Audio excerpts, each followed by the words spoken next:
Okey, Assalamualaikum warahmatullahi wabarakatuh. Uh, jadi kita tengoklah bentuk ataupun pergerakan FCPO. Macam manalah kita nak trade FCPO kalau macam ni lah pergerakannya.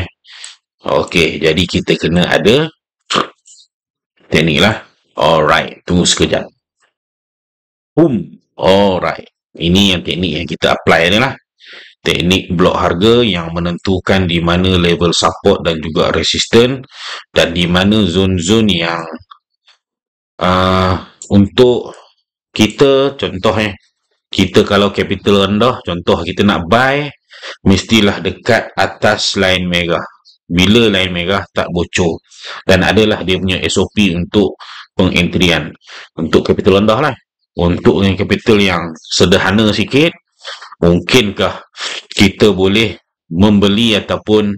memasukkan position kita di dalam medium risk punya zone lah ataupun floating zone yang mampu untuk float sehingga harga breakout lah kalau harga breakout kena juga lah high risk yang mampu membeli dan menanggung risiko yang lebih tinggi jadi kita tahulah kita di dalam golongan yang mana satu kalau kita golongan kapasiti rendah ataupun kecil kita tahu ini je zone kita alright dan lagi satu kita update juga wave-wave yang jangkaan akan berlaku contoh wave yang jangkaan akan berlaku selepas ini jika harga dibuka dekat dalam range inilah ataupun harga dibuka di atas sikit ke apa jadi kita boleh assume selepas ni kemungkinan besar long dulu kemungkinan long dulu dan long juga ada dia punya bapak dia lah iaitu pada line merah ni lah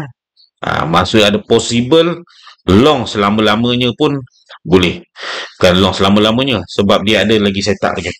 jadi kita tahu satu benda kita cap rendah kita nak cari entry harap kat sini je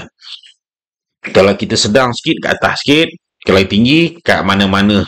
mana-mana pun boleh macam tu jugalah kalau kita mengandaikan dia nak sambung turun kita just cari signage dekat kita punya blok harga ni lah blok harga reject maksud dia harga mungkin tak nak mungkinkah yang berlaku kalau mengikut kepada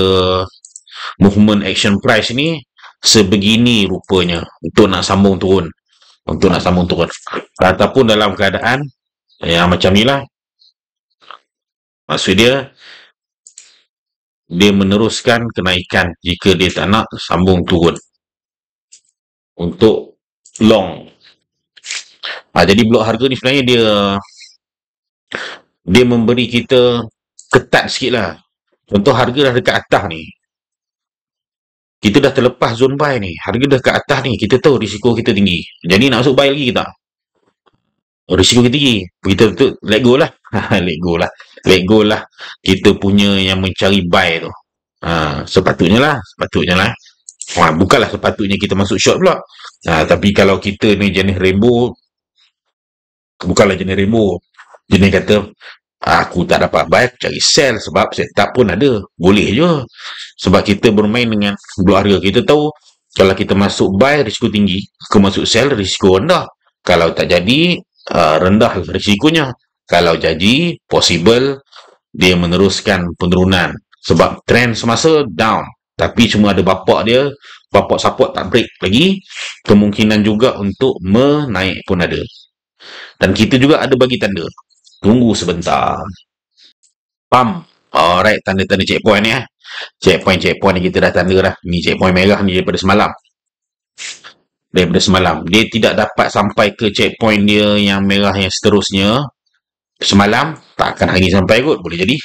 boleh jadi saya hidup bajet boleh sampai hari ni lah alright apapun kita tahu di mana kekuatan ataupun kekuatan kapital kita lah Sama ada kekuatan kita tu kekuatan yang kecil ataupun kekuatan yang besar. Jadi di manakah pilihan anda untuk entry? Uh, Alright, sekian dulu. Kita jumpa sesi live sekejap lagi. Kita akan guide macam mana kita menggunakan blok harga ni pada waktu pasaran berjalan. Beres bos. Assalamualaikum. Jumpa sebentar saja lagi.